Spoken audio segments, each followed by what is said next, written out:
So we're going to see metal plates, you know, placed like that. We can invert it also, so the plates are outside. Well, you might probably need to take care of this, but anyway, we'll see how we can blend. This is actually two different metals.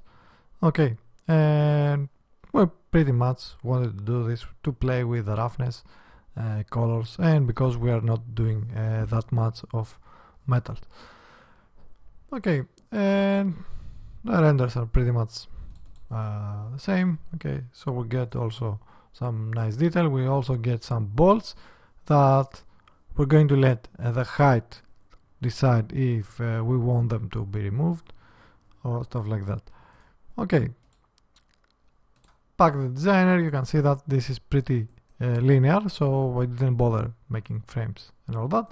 And we're going to start from over here, which is a tile generator, and basically this is going to be the frame for everything. Well, actually, let's just create frames for the frame. Okay, that's what I call a nice job. We also have the naming and the frame. Okay, so tile generator 3x2, nothing major. Adjust the scale as you will. And the other thing I've changed is also a little bit the interstice Y, and you will see where this comes into play in a bit. Okay, so that's about it.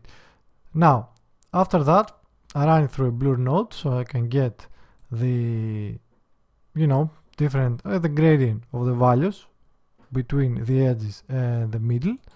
And what I didn't do, why I didn't add a brick over here instead of a square, is because the brick will just stretch, so we wouldn't get uniformly blur like this. After that, I'm using a curve node, and you can see that I'm basically crunching the values like this. Okay, so I get the profile for my edges, and you can see that the shape we get is this. And then slow blur grayscale. You can see that it just breaks the variation so that it's hammered. It's very little, so it's not that distinct. Otherwise it might look like, you know, like it's melted or something. With a pale noise zoom for a slow blur grayscale, and I ran it through a levels node to create a mask to what we're going to cut, and then I'm adding it on top with the profile. Okay, so over here we have our basic, basically the height variations and all the stuff we're going to need for the metal plates. Okay, the height is very, it's not the same as you can see. Actually, let me check my materials. Scale is correct. Okay, definition. Okay, so as I was saying, okay, there's lots of bumps and stuff like that on our actual shapes. So let me add this, and here's where we actually start to work with the plates. Now, because I'm going to use them through a tile generator, and this is the inverse. I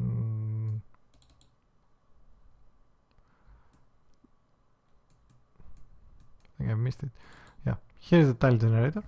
Okay, now because I'm going to use them through a tile generator, and because it's squashed, as you can see, because we are 3x2, and I'm going to start with my basic plate. I'm going to change the output size to absolute, and I'm going to change the width. I want it to be lower than my height, and I'm going to control the height with histogram range because I want to add bolts on top of it. Now, what I did to make the bolts,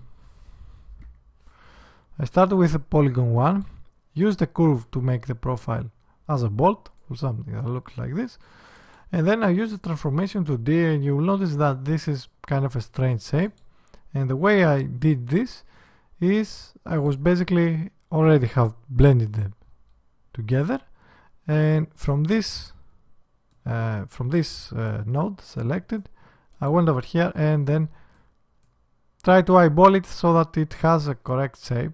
Okay, we do not have to be pretty perfect with this, but yeah, the important thing is to get basically this shape, and then we're going to blend it together with its own self mirrored, and we get the 4 bolts on our metal plates. Okay, so as I said, transformation 2D. Once we are happy with the placement, we also can mirror it on the Y. We're blending them together. We're blending it with our basic shape, as you see over here, and then we're mirroring it and we're blending it all together.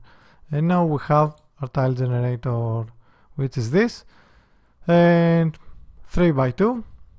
This don't really have to be the same as the ones below, but I kind of like the ones on the frame, I mean, by below.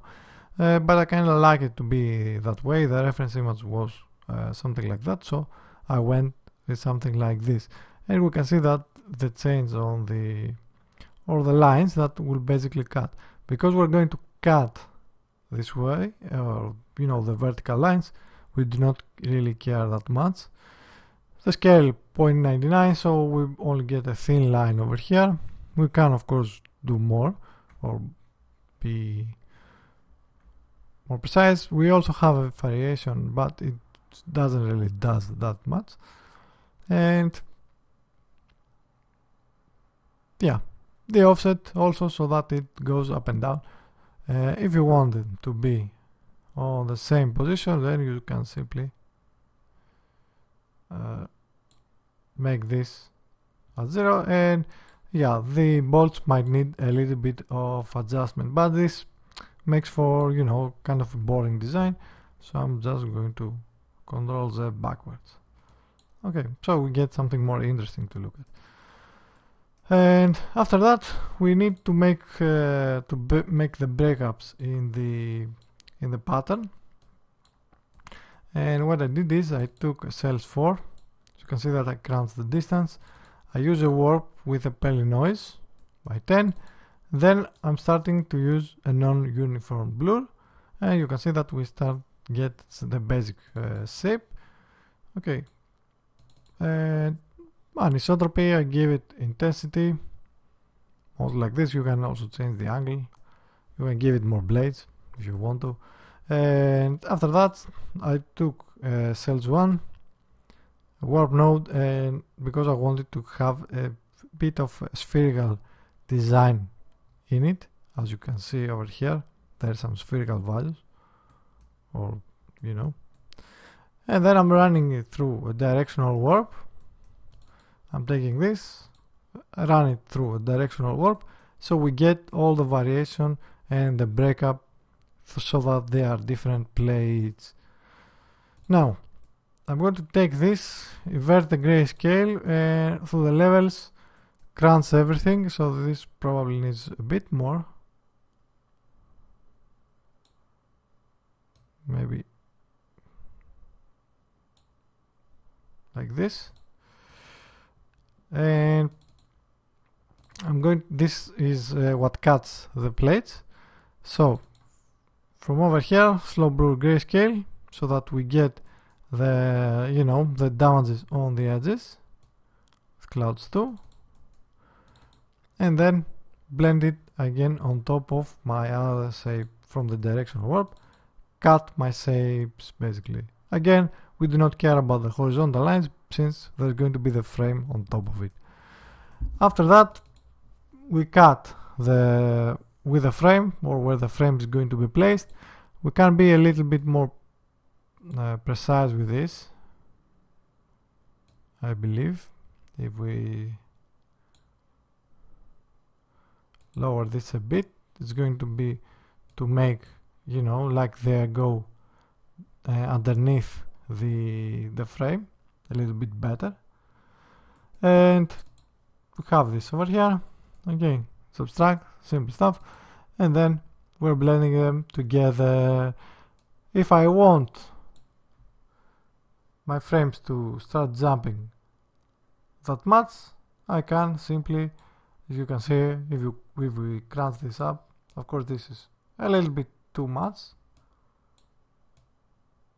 but you will see that we also get more variation into our heights that has to do with the metal plates. But yeah, we have a few artifacts to worry about, so let's lower it. Let's leave it something like 0.5. Yeah, this can also work like 0.5. Okay, and so we get a few highlights like bumps and stuff like that over here. So like it's crunched, like it was aluminium and something. Okay, so our height is ready.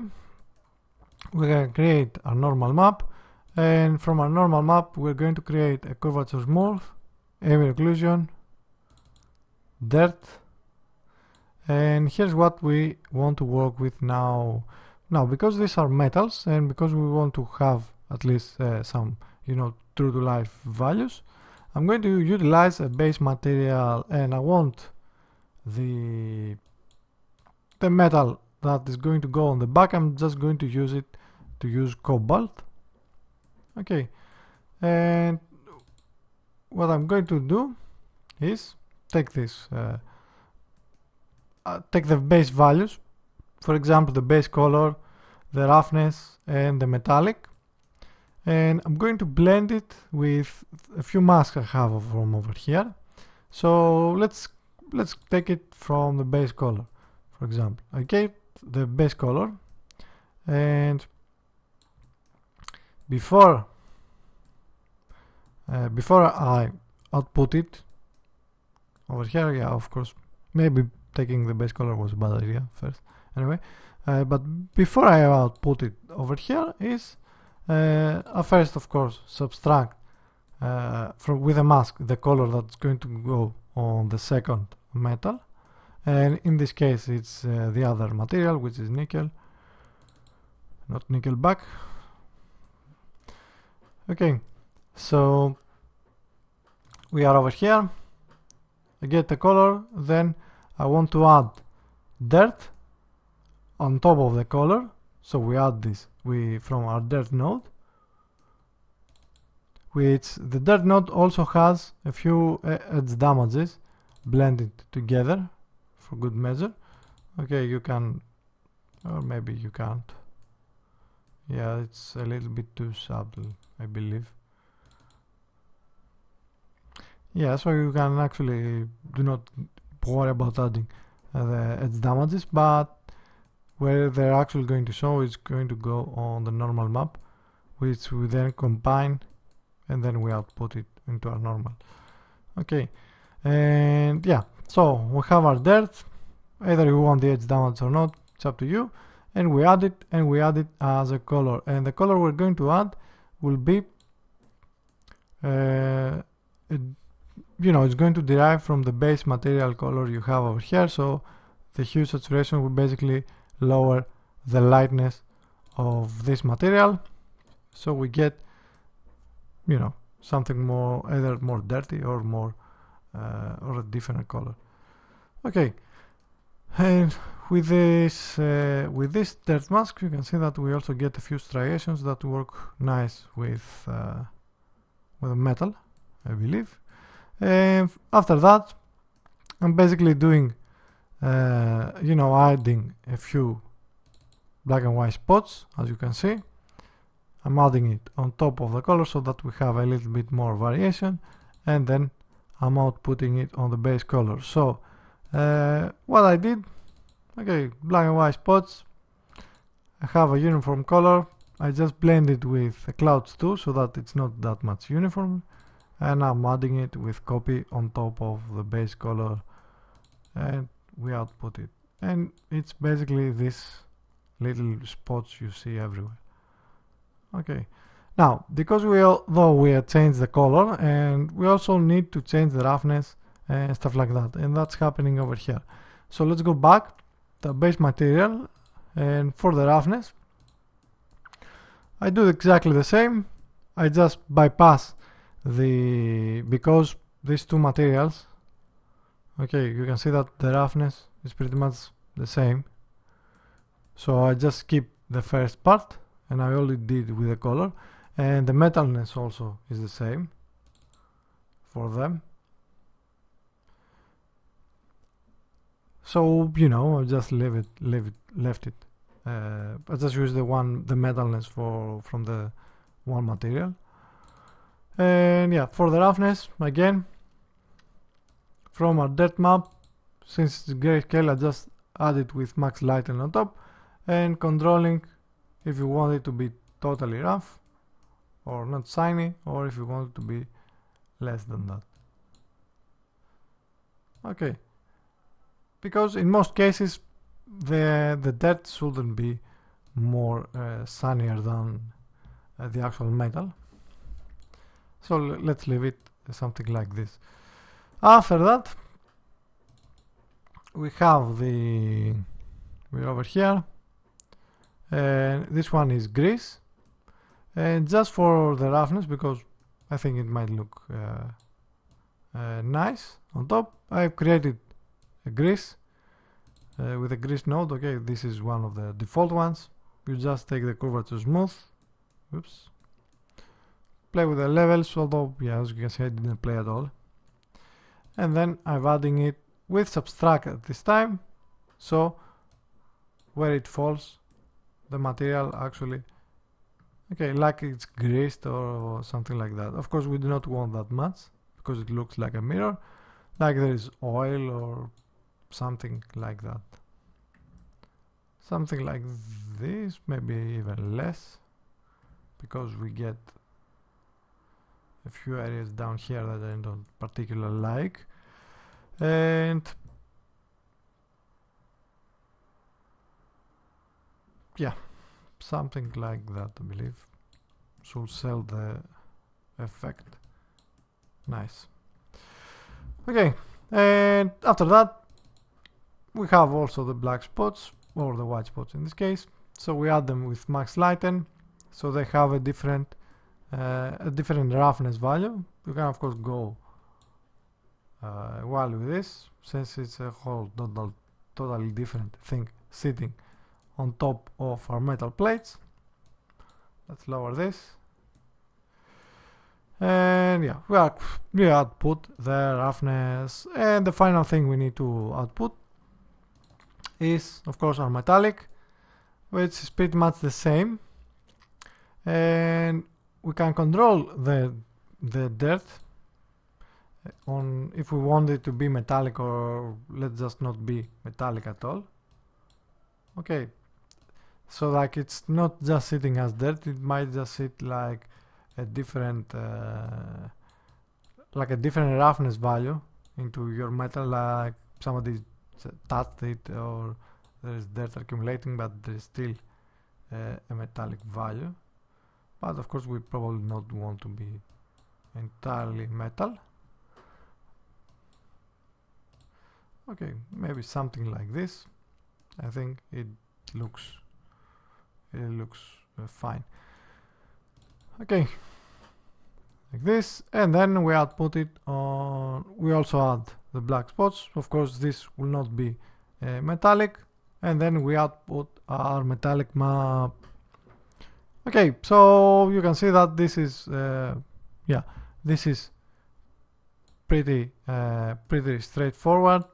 I'll just create the frames also, bolts, and let's call these plates.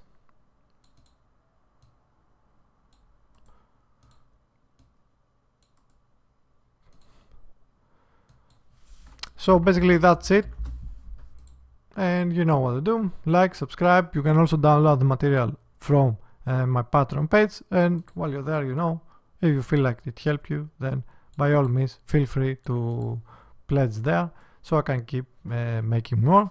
Now next week I might just do another software altogether, that it wouldn't be Substance Designer or Substance. Anyway, okay, I had a poll in my Patreon page, and well, the results were 4-1 to make videos for other software too. And I think it will also help, making something more, doing something new, because even though these are pretty nice, well, it can get old pretty fast. And so that, we keep fresh the materials. It's better to do a few less than 4 each month, but actually do something unique every time. So I'll see you next time.